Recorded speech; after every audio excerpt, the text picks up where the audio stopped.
세계 경제는 지난해 코로나 대유행으로 어려움을 겪었습니다. 각국 중앙은행들이 저금리로 유동성을 공급해 경기를 방어했지만 자산 시장으로 자금이 쏠리고 물가가 상승하는 결과를 낳기도 했습니다. 새해에도 코로나 변이는 이어지고 있고 인플레이션 압력과 금리 인상 기조까지 겹쳐 경제의 삼중악재로 작용할 것이라는 우려가 큽니다. 오늘 시사톡톡에서는 2022년 경제를 전망해보는 시간을 마련했습니다. 먼저 오늘 나와주신 두 분 패널 소개하겠습니다. 황세훈 자본시장연구원 연구위원 나오셨습니다. 어서 오십시오. 네, 안녕하세요. 반갑습니다. 네. 허동구 한국은행 대구경북본부 기획조사부장 모셨습니다. 어서 오십시오. 네, 안녕하십니까. 네. 반갑습니다. 작년에 이어서 코로나가 전망과는 달리 괜찮아질 것이라는 전망이 있다가 또다시 심각해지고 또 여태까지 보지 못한 전혀 다른 양상으로 다시 전개되고 있습니다. 이 와중에 삼각파도라고 할 수 있는 세 가지 경제 악재가 동시에 몰려오고 있다고 해서 걱정이 많고 2022년 경제 전망 자체가 어쩌면 시작부터 굉장히 혼란스러운 전망 속에서 시작하는 것 같습니다. 두 분께 먼저 올해 한국 경제 전망, 성장률 전망에 대해서 먼저 한번 말씀을 듣고 토론을 시작하도록 하겠습니다. 황 박사님 먼저 말씀 주실까요? 네, 일단 개인적으로는 올해 경제 성장률 작년보다는 다소 둔화되는 쪽으로 지금 예상을 하고 있습니다. 작년에 우리가 4.0% 정도 경제 성장률 달성을 했었는데요. 올해는 그보다는 확실히 조금 떨어지는 수준, 지금 3.0% 정도 경제 성장률 달성하지 않을까 이렇게 지금 예상을 하고 있습니다. 물론 이제 이 3.0%에서 중요한 부분은 소비, 민간 소비, 그리고 이제 수출 이 두 가지가 경제 성장을 견인을 하는 투자에 있어서는 조금 그래도 다른 부분에 비해서는 조금 부진한, 그리고 비중도 낮기 때문에 일단 기본적으로는 소비와 수출을 중심으로 해서 경제 성장이 이루어지지 않을까 그렇게 예상을 하고 있고요.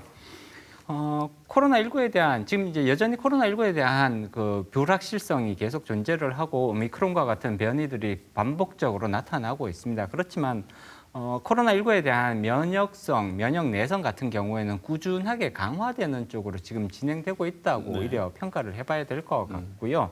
부스터샷 접종이 이제 계속해서 증가가 되고 있죠. 3차 이제 접종 계속해서 지금 진행되고 있고요. 아마 필요하다면 4차 접종까지 갈 수도 있지 않을까. 근데 결국은 이런 이제 예방 백신의 접종은 결국은 이제 그 면역 내성을 강화시키는 결과로 이어지게 될 것 같고요. 그리고 이제 치료제 출시가 계속해서 이어지고 있습니다. 이렇게 된다면 결국은 굉장히 느린 속도기는 하겠지만 코로나에 대한 대응은 계속해서 강화되고 코로나가 경제 전체에 미치는 영향력은 완만한 속도로 줄어드는 모습을 보일 수 있지 않을까. 이 정도로 기대를 해볼 수가 있을 것 같고요. 민간 소비와 수출의 이제 성장세가 이어질 가능성을 감안을 해서 물론 작년만큼 그렇게 강력한 흐름이 재현될 가능성 상대적으로 떨어진다고 볼 수가 있겠죠. 작년 수출은 사실 그 역대급으로 수출 증가율을 기록을 했었거든요. 그렇지만 그렇게 높은 수준의 수출 증가율이 계속해서 유지되기는 대단히 어렵습니다. 따라서 올해는 작년보다는 사실 많이 떨어지는 수출 증가율을 기록할 수밖에 없지 않겠느냐. 따라서 소비는 3.6% 내외, 그다음에 수출은 3.5% 내외 정도 증가할 수 있을 걸로 지금 전망을 내고 있고요. 전체적으로 봤을 때는 3.0% 수준의 경제 성장률 달성을 예상하고 있습니다. 네. 허동구 부장님. 네. 지금 황 박사님은 3.0% 올해 성장률 목표치를 정부 성장률 목표치를 얘기해 주셨는데 민간 연구원들은 훨씬 낮게 잡고 있지 않습니까? 네, 그렇습니다. 이런 격차가 발생하는 이유를 포함해서 올해 전망 어떻게 보십니까? 작년 우리 경제는 2020년 0.9% 마이너스 성장에서 기저효과로 인해서 조금 높은 4.0% 성장을 했습니다. 올해는 뭐 작년과 같은 이제 성장 흐름을 이어가기는 할 것입니다. 황 박사님께서 말씀하신 대로 이제 소비가 이제 좀 회복이 많이 될 거고, 그다음에 수출도 좀 양호한 모습을 계속 보일 것 같습니다. 그리고 설비 투자나 건설 투자도 좀 양호한 모습을 보일 것 같습니다. 방금 이제 민간 연구기관보다 이제 정부 이제 성장률 목표치가 조금 높은 게 아니냐라고 하는데, 이는 경제를 바라보는 모습의 이제 차이라고 생각을 합니다. 가장 이제 불확실성이 이제 높은 게 이 변이 바이러스가 어느 정도 영향을 줄 거냐를 이제 경제 모델에 어떻게 반영을 할 것이냐, 이거와 그다음에 글로벌 공급망 차질의 불확실성을 어느 정도 감안할 거냐 네. 이런 거의 차이가 결국 이제 성장률 목표치의 차이로 나타난다고 생각합니다. 지금 말씀 주셨습니다만 민간에서 이 소비하는 우리 일선에 있는 그 소비자들이 소비는 이제는 코로나로 인해서 충격을 받을 만큼 정도가 아니고 심장이 좀 뗀뗀해져 가지고 그래도 이제 적응이 된 상태라고 한다면 걱정하시는 거는 글로벌 체인 공급망 체인이 어쨌든 코로나로 인해서 원활히 작동 안 할 가능성이 있어서 이게 반영이 되게 되면 이제 성장률을 예측하는 데 있어서 좀 차이가 있을 수 있다 이렇게 말씀을 네, 하시는 그렇습니다. 거죠. 예. 예.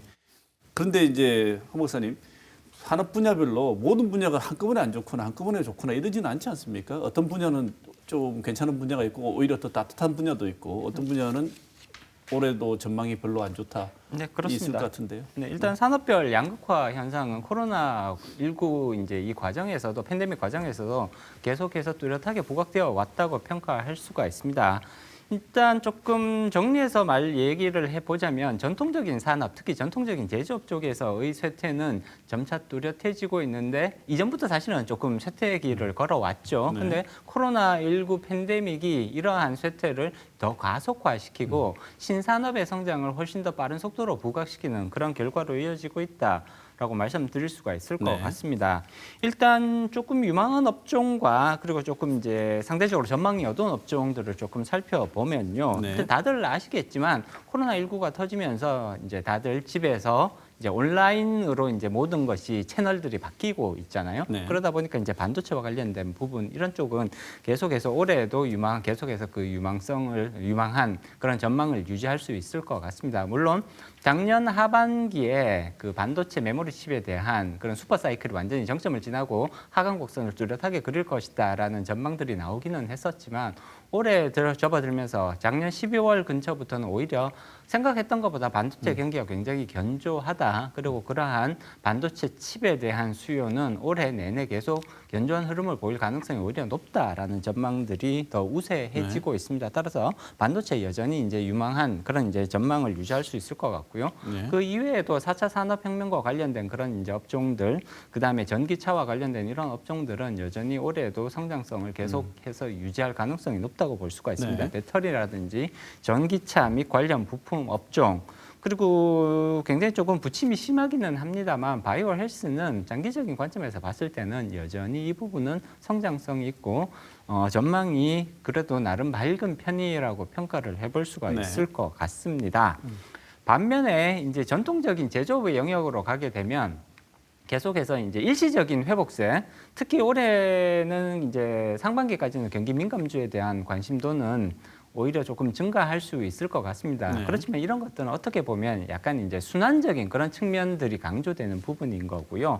평균적인 그런 추세를 보게 되면 계속해서 이제 조금 쇠퇴 쪽으로 가게 될 가능성이 높은 업종, 네. 석유화학이라든지 자동차 부품, 전기 자동차 부품이 제외죠. 자동차 부품이라든지 디스플레이 이쪽들, 그다음에 철강과 같은 이런 분야에 있어서는 그 순환적인 요소에 의해서 일시적으로 주가가 상승하는 시기들이 나타날 겁니다. 네. 그렇지만 전체적으로 봤을 때는 이러한 업종 자체가 비중, 전체 경제 구조에서 차지하는 비중이 줄어들면서 계속 완만하게 쇠퇴하는 모습을 이어갈 가능성은 높다고 예상해 볼 수가 있죠. 네. 지금 말씀 주신 걸 보면 장기적인 전망은 새로 등장하고 있는 신산업들이 여전히 산업적인 견조함을 유지할 것인데 다만 상반기에는 경기 민감주라고 할 수 있는 자동차, 화학, 정유, 그다음에 실제로 우리가 사용하는 그 제조업종이 잠깐 이렇게 반짝하는 모습은 반짝 올라가는 충분히 볼 수 모습은 있다. 보일 수 있다. 그렇지만 이게 길게 그런 흐름이 이어지기는 어려울 것 같다라는 평가를 내릴 수밖에 없습니다. 장기적으로는 할 수 없이 이 새로운 분야에 집중을 할 수밖에 없다. 그렇습니다. 상반기에는 그래도 이런 종목들도 뭐 나쁘진 않을 것이다. 네네. 네. 허동 부장님, 지금 대구 경북 지역은 어떻습니까? 지금 작년 대구 경북 지역의 제조업과 수출은 2020년 부진에서 이제 벗어나서 많은 이제 회복세를 보였습니다. 수출의 경우는 이제 코로나 이전 수준을 이제 웃도는 수준까지 올라왔는데 제조업은 아직도 코로나 이전 수준을 회복하지 못하고 네. 있습니다. 그래서 앞으로 제조업 생산은 그 완승차 수요가 지속이 되고 디지털 전환 수요 강화 그리고 프리미엄 스마트폰 수요 확대로 자동차 부품, 기계 장비, 전기전자 등을 중심으로 증가할 전망입니다. 그리고 수출은 글로벌 경기 회복에 따라 증가세를 이어갈 것으로 보입니다. 네, 그러면 우리 지역의 지금 전망치를 보시고 분석을 하신 그 내용에 따르면 네. 우리 지역의 제조업과 수출 전망은 한국은행 전망으로는 파란불, 노란불, 빨간불 중에 어떤 쪽에 가깝습니까? 저희 입장은 이제 작년 기준금리 인상에서도 드러났듯이 네. 어느 정도 회복되고 있는 모습이다. 다만 불확실성이 아직 많이 남아 있습니다. 네.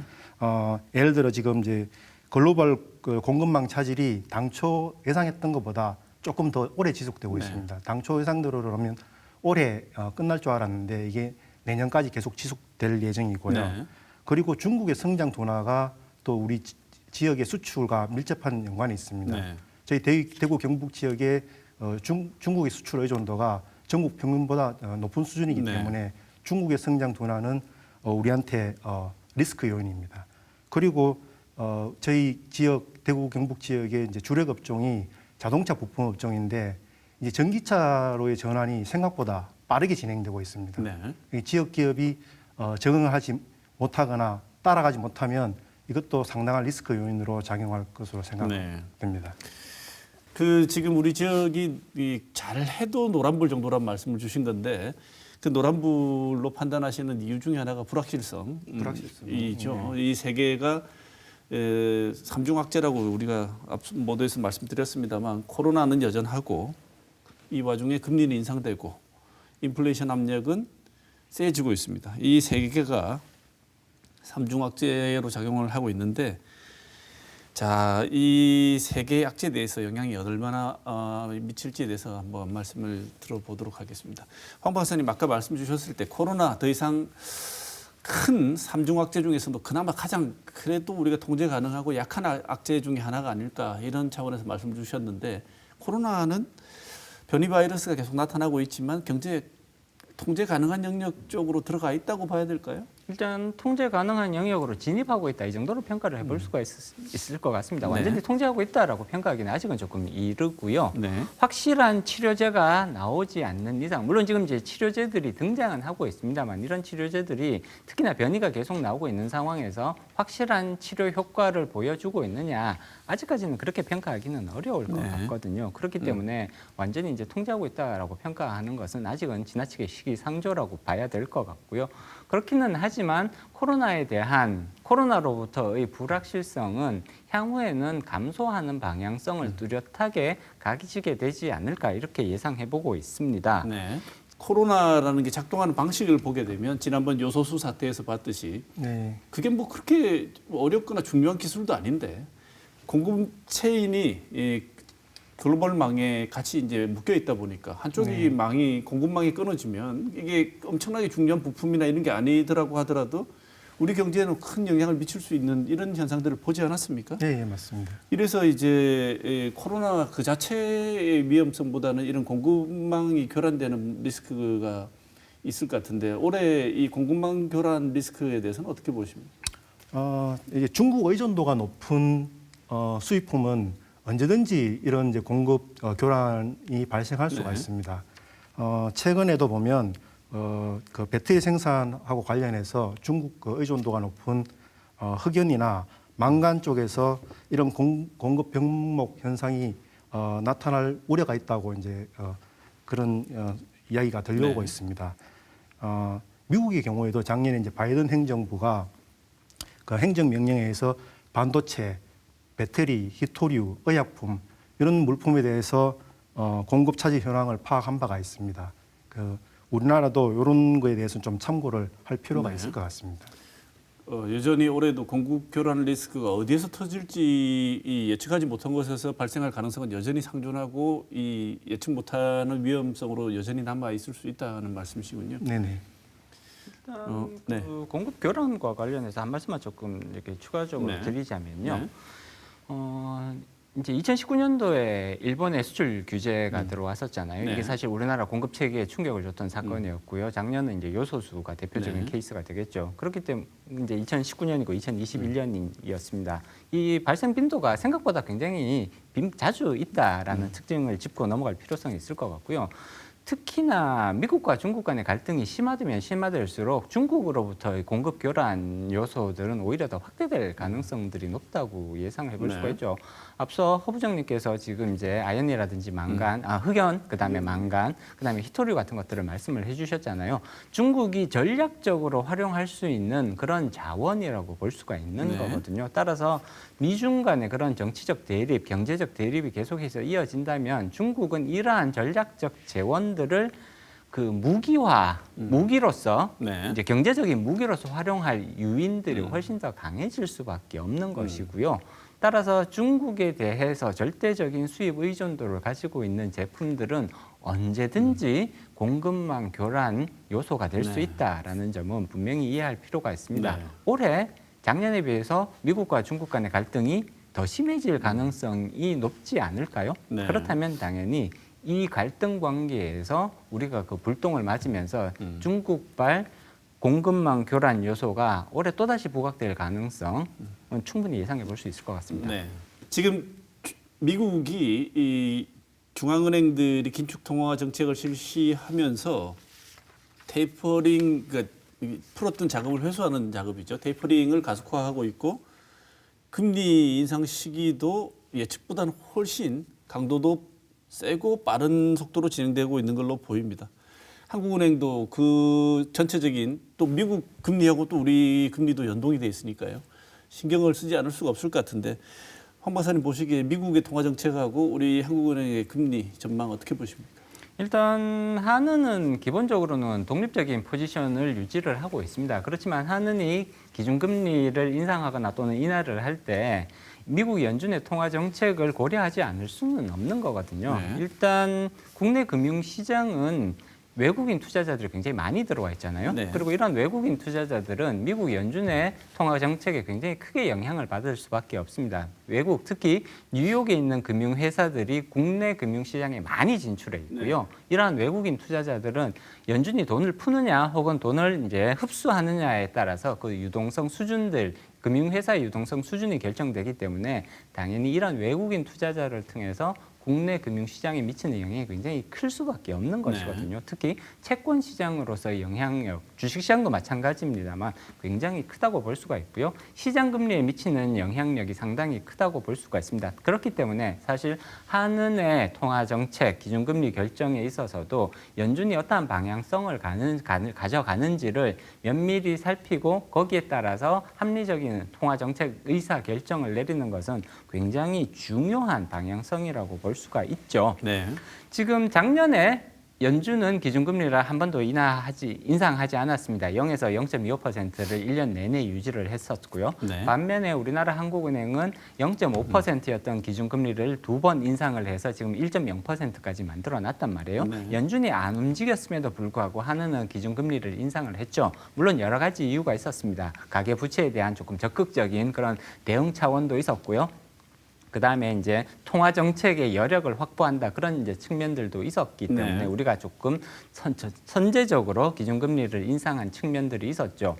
그렇기는 하지만 올해 연준은 생각했던 것보다 훨씬 빠른 속도로 통화 긴축을 실시할 걸로 예상이 됩니다. 네. 3월까지 양적 완화를 완전히 종료를 하겠다. 그리고 지금 12월 FOMC 의사록을 살펴보면 그러니까 연준이 이러한 내용으로 회의를 했다라는 네. 그런 회의 의사록을 살펴보면 양적 완화를 종료하는 거에서 멈추는 것이 아니라 이제는 양적 긴축까지 하겠다라는 그런 이제 의사록들이 나오고 있고요. 네. 이러한 얘기는 결국은 3월 달에 양적 완화가 종료되면 바로 이어서 연준이 기준금리를 인상하는 그런 단계로 넘어가게 되지 않을까 생각했던 것보다 훨씬 빠른 속도의 기준금리 인상과 그 통화 긴축이 이루어진다는 것을 의미하는 거거든요. 그렇다면 글로벌 금융회사가 다 여기에 영향을 받을 수밖에 없는 것이고요. 국내 금융시장도 당연히 이런 부분들을 반영하게 될 겁니다. 따라서 한국은행도 금융시장, 그다음에 경제 상황의 변화를 통화정책 의사결정에 반영할 가능성이 더 높지 않을까 이렇게 네. 예상을 해볼 수가 있습니다. 네. 지금 1분기에 통화 정책 변화 지금 예상을 하고 있는데 그것과는 별도로 추가적으로 연준의 그러한 통화 정책 변경 속도라든지 변경 폭 이런 것들을 감안을 해서 하반기에는 추가적으로 2회 정도는 충분히 더 하느니 의사 결정을 내릴 수도 있지 않을까 이런 네. 이제 예상들을 해볼 수가 있습니다. 네. 지금 황 박사님 전망을 미국 연준을 통해서 한국은행 전망을 해주셨는데 허동구 부장님 네. 지금 말씀 주신 것처럼 네. 지난 저쪽이 그래도 좀 참고 있을 때 우리는 선제적으로 2번을 인상을 했기 때문에 네. 그래도 조금 여력이 좀 있습니까? 어떻습니까? 올해 그것과 상관없이 저쪽과 연동해서 계속 우리도 금리를 올릴 수밖에 없는 상황입니까? 뭐 기준금리 결정은 뭐 저희 한국은행 금융통화위원회에서 뭐 결정하는 거라서 제가 뭐 그게 어떻게 될 건지에 대해서 뭐 대답하는 건 좀 적절하지 않은 것 네. 같습니다. 다만 저희가 작년에 2번의 기준금리를 인상한 것은 그 경기 회복세가 뚜렷해졌는데 그것보다는 물가 상승 압력이 당초 예상보다 크게 확대될 것을 우려해서 네. 작년에 그리고 또 가계부채 불균형 누적 위험도 함께 고려해서 인상했던 것입니다. 네. 그래서 뭐 올해 어떻게 될 것이냐라는 거는 이렇게 보시면 될 것 같습니다. 한국은행이 기준금리를 인상하면 경기 회복에 부정적인 영향을 주지 않을 것인가라는 걸 이제 우려하는 것 같습니다. 네. 미국도 지금 생각보다 빠르게 이제 양적 완화를 축소하고 양적 긴축에 이어서 금리 인상까지 이제 빠르게 이제 한다고 하니까 거기에 이제 우리는 영향을 받을 수밖에 없거든요. 네. 그렇다고 해서 저희가 기준금리를 인상하더라도 저희는 완화 기조를 조금 그 정도로 조정하는 거지 이게 경제 성장세를 제약할 것이라고는 생각하지 않습니다. 오히려 물가 상승 압력을 좀 완화하는 그런 기준금리 인상이다 이렇게 이제 봐주시면 네. 좋을 것 같습니다. 네. 지금 우리 경제에 영향을 미치는 쪽이 무엇보다도 물가를 잡는데 금리 인상이 기여를 작동을 좀 할 것이기 때문에 한국은행 방향을 그쪽으로 잡고 계신다고 말씀을 주셨는데 이 지점은 나중에 대응 방안을 우리가 얘기할 때 잠깐 다시 말씀을 듣기로 하고요. 네. 지금 이 금리를 자꾸 올리는 이유가 홍 박사님 전 세계에서 거의 비슷한 상황이죠. 지금 풀었던 돈을 워낙 많이 풀었으니까요. 코로나 때문에 다 걷어들이는 쪽으로 방향을 잡고 있는데 중앙은행들은 말이죠. 잡고 있는데 이 이유가 주로 인플레에 대한 걱정 때문 아니겠습니까? 그렇습니다. 그 인플레에 대한 걱정, 압력이 전 세계적으로 어느 정도라고 지금 보고 계십니까? 일단 인플레이션 압력은 지금은 지난 20년이랑 비교를 해보면 가장 높은 수준까지 올라와 있다라고 평가를 해야겠죠. 일단 미국의 인플레이션 상황을 살펴보면 소비자 문제 물가지수 상승률을 기준으로 해서 봤을 때 11월 달에 이제 6.2, 10월 기준, 그러니까 12월 건 아직 안 나오는데 네. 작년 10월 미국의 인플레이션은 6.2%로 나왔고요. 11월 달은 6.8%가 나왔습니다. 12월 인플레이션이 이제 곧 발표가 되겠죠. 그렇지만 6%를 넘는 것은 거의 확실해 보이거든요. 그리고 이제 앞으로 인플레이션이 어떻게 진행될 것인가를 우리가 가늠해 볼 수 있는 그런 이제 인플레이션 선행 지표의 성격을 가지고 있는 것이 생산자 물가 지수입니다. 소비자 물가 지수 말고 생산자 물가 지수가 소비자 물가 지수의 이제 선행 지표의 역할을 많이 하게 되는데 이 생산자 물가 지수의 상승률은 소비자 물가 지수 상승률보다 사실 더 높거든요. 네. 소비자는 지금 10월이 6.2%, 11월 달에 6.8%였는데 생산자 물가 지수의 상승률은 10월이 8.6% 그리고 11월은 무려 9.6%에 이르고 있고요. 12월이 이제 곧 발표가 되겠죠. 아마 11월과 그렇게 크게 다를 것 같지는 않습니다. 지금 생산자 물가 지수가 굉장히 고공행진을 보여주고 있고요. 이러한 것들이 2, 3개월의 시차를 두고 결국은 다 소비자 물가로 전가가 된단 말이에요. 따라서 이번 1분기 그리고 아마 상반기까지는 미국의 소비자 물가지수 인플레이션은 사실 상당히 높게 형성될 가능성, 더더군다나 지금 임금 인상에 대한 압력이 계속해서 해소되지 않고 유지가 되고 있단 말이죠. 네. 이런 부분들을 감안을 하면 상반기까지 미국은 5%에서 6% 수준의 인플레이션이 계속해서 진행될 가능성을 예상해 볼 수가 있고요. 미국만 이러느냐? 그렇지는 않습니다. 지금 이제 중국을 살펴보면 이제 양대 산맥이죠. 세계 경제.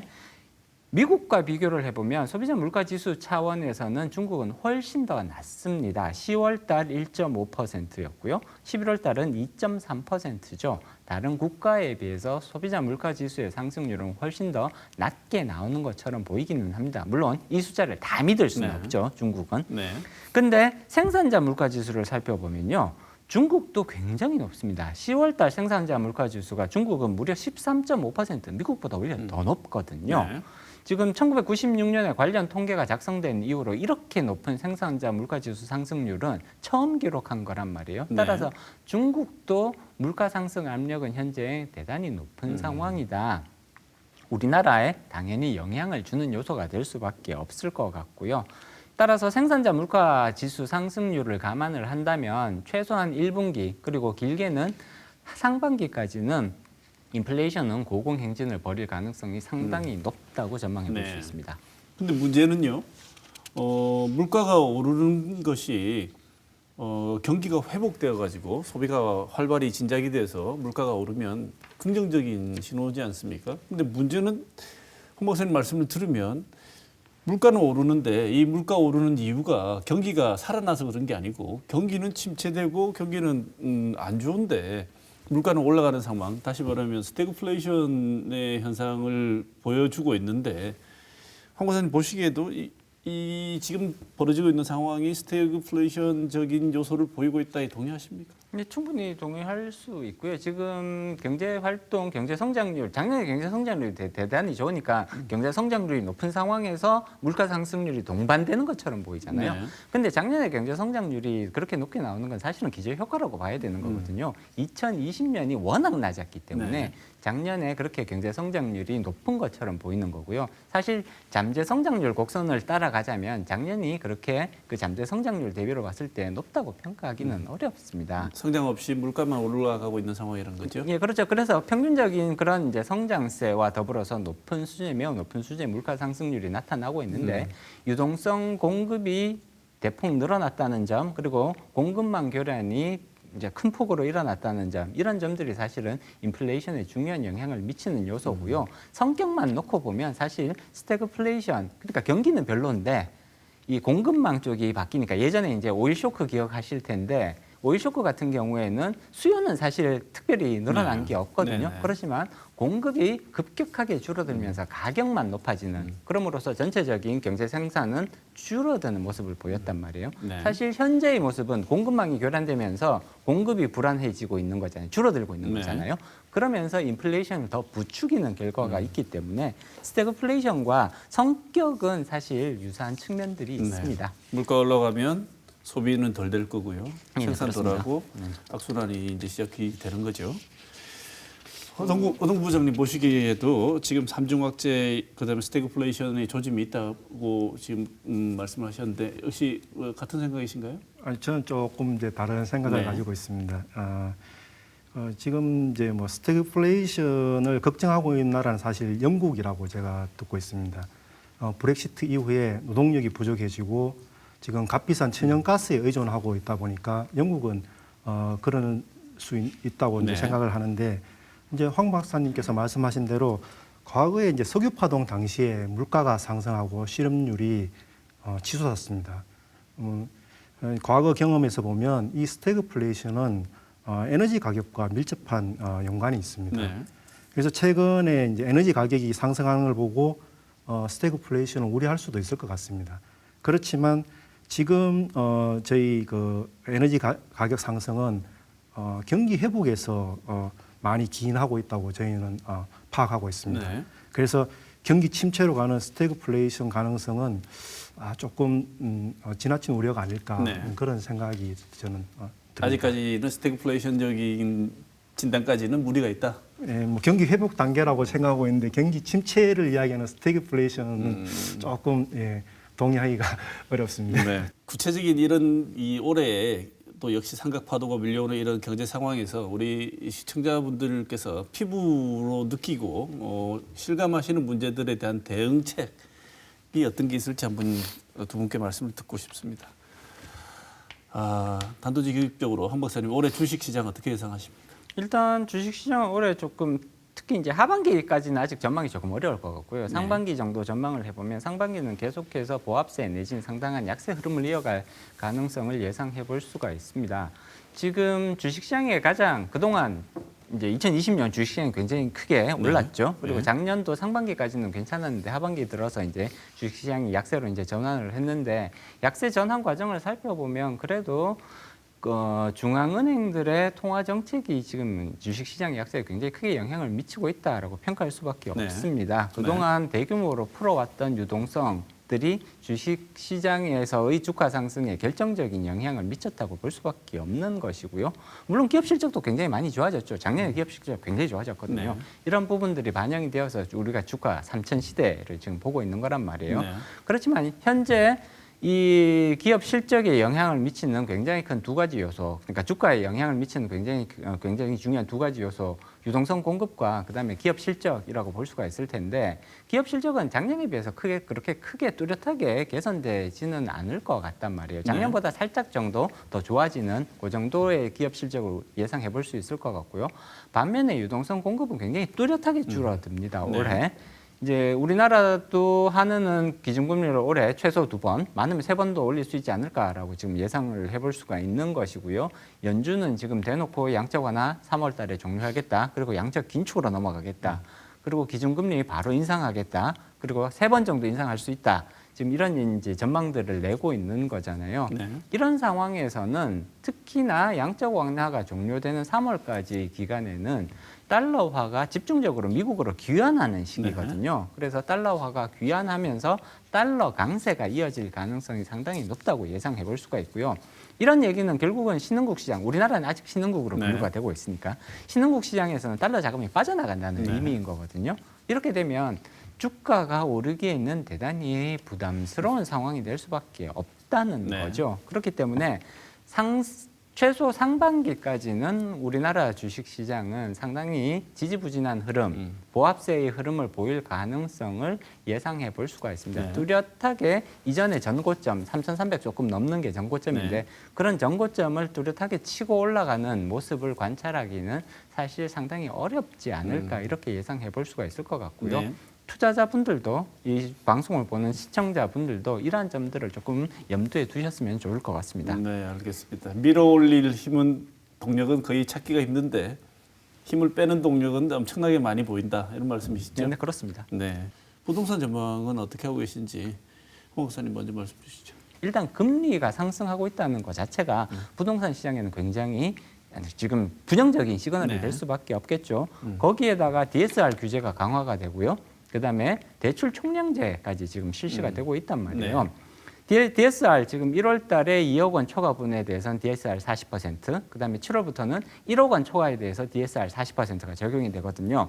그리고 대출 총량제도 올해 시중은행들이 대출할 수 있는 대출 총량의 규모를 36조 원 내외 정도로 지금 잡고 있단 말이에요. 이런 것들을 감안을 하면 부동산 시장으로 유입될 수 있는 자금의 규모는 작년에 비해서 오히려 더 떨어질 수밖에 없다라는 거거든요. 그렇게 된다면 부동산 가격 상승이 작년처럼 그렇게 일어나기에는 사실상 대단히 어려운 환경으로 가고 있다고 말씀드릴 수가 있죠. 네, 현실적인 조언은 증권이나 부동산에 투자하시기보다는 갖고 계신 부채가 있으시다면 빨리 상환하는 게 가장 좋은 꼭 그렇지는 않습니다. 그렇습니까? 네, 갖고 계신 부채를 상환할 때 굉장히 주의를 하셔야 되는데요. 부채를 상환했다가 갑자기 부채를 이렇게 활용해야 되는 상황이 발생할 수가 있거든요. 근데 그 상황에서 부채를 다시 조달할 수 있다는 보장이 전혀 없습니다. 다시 빌릴 수는 없으니까. 그렇습니다. 상환하는 건 가능하지만 상환했다가 다시 대출을 내려고 찾아가면 대출이 거절될 가능성이 오히려 훨씬 더 높아져 있거든요. 그럼 계속 이자를 감당하고 있어야 되지 않습니까? 그렇기 때문에 사실은 대출을 줄이는 것은 중요한 방향성입니다만 네. 대출을 줄이실 때 생각보다 굉장히 신중하게 대출을 줄이셔야 된다는 거예요. 다음 투자할 때를 대비하면서 줄여야 된다. 미래에 발생할 수 있는 그런 자금 사정의 변화를 어느 정도는 예상을 하셔서 네. 약간의 버퍼는 남겨두실 필요가 있다는 의미입니다. 대부분의 분들이 그런 그 여유 버퍼를 남겨둘 부채를 가동하실 만큼 안 되시는 것 같아서. 오히려 네. 뭐 네. 그 주식이든 부동산이든 지금 이제 뭐 이미 참여한 사람보다 향후 이제 저희 이제 시그널을 물가가 이제 2% 전망이 올해 이제 되고 있다고 말씀드렸고, 뭐 미국이 기준금리를 올리니까 한국은행도 어느 정도 영향을 받을 거다라는 이제 그 이야기를 하는 이유는 향후의 의사결정에 이제 도움을 주는 게 더 많다고 봐야 됩니다. 더 이상 빚내서 투자하는 것은 위험하다. 이렇게 받아들이는 게 오히려 더 좋을 것 같습니다. 시그널을 주는 것으로. 그렇죠. 네, 네. 알겠습니다. 자, 어느덧 토론을 마무리해야 될 시간이 왔습니다. 토론 시간 내에 이 말씀은 꼭 하시고 싶은데 못 하신 말씀 있으시면 두 분께 1분씩 드리겠습니다. 먼저 허동국 부장님 먼저 하실까요? 예. 뭐 대구 경북 경제가 지금 저는 전환기에 와 있다고 생각을 합니다. 교육 여건이나 교통 이런 측면만 보면 대구는 다른 도시에 비해서 경쟁 우위에 있습니다. 그런데 일자리는 그렇지 않습니다. 그러다 보니까 대구 인구는 계속 줄어들고 있습니다. 대구 경북 경제가 지속 가능한 성장을 위해서는 양질의 일자리가 많아야 됩니다. 특히 이 코로나 위기가 저희에게 일깨워 준 것은 이 서비스 산업이라는 것은 견실한 제조 바탕 위에 있어야 한다는 교훈이라고 생각을 합니다. 그래서 괜찮은 지역 일자리 창출에 지혜를 모아야 된다고 생각합니다. 네, 황선 박사님. 네, 마지막으로 한 말씀 드리고 싶은 부분은 올해 지금 이제 금융시장 쪽을 보면 환경이 되게 안 좋아지는 쪽으로 가고 있거든요. 그래서 혹한기가 오지 않을까 이렇게 이제 좀 우려가 되고 있는데 이 혹한기를 내성을 키울 수 있는 시기로 활용하실 필요성이 있을 것 같다라는 말씀을 드리고 싶습니다. 이 말씀을 드리는 이유는 사실 올해보다 훨씬 더 안 좋은 전망을 낼 수밖에 없는 것이 사실 내년이거든요. 기준금리가 계속해서 인상이 되고 이제 예를 들어 기준금리가 8회에서 10회 정도 인상되는 게 누적이 되면 사실은 그때는 더 이상 금리 부담을 이기지 못하고 무너지기 시작하는 가계 그리고 기업이 나올 가능성이 상당히 높아진다고 예상해 볼 수가 있습니다. 올해보다 내년이 더 위험할 수가 있다라는 말씀을 드리는 거고요. 따라서 그러한 위험성이 현실이 되기 전에 이러한 위험에 대한 내성을 갖추어 가시는 이런 부분들, 준비해 가시는 부분들은 반드시 필요하다고 볼 수가 있고요. 올해 혹한기가 이어지겠지만 그러한 내성을 키울 수 있는 그런 시기로 활용하시기를 바랍니다. 이런 말씀을 드리면서 마무리 짓도록 하겠습니다. 네. 황세훈 자본시장연구원 연구위원 그리고 허동구 한국은행 대구경북본부 기획조서부장 두 분 모시고 삼중학제의 가시밭길 속에 2022년 한국 경제 어떻게 갈 것인지 전망해 봤습니다. 오늘 토론해 주신 두 분 감사드립니다. 오늘 토론 여기서 마치겠습니다. 고맙습니다.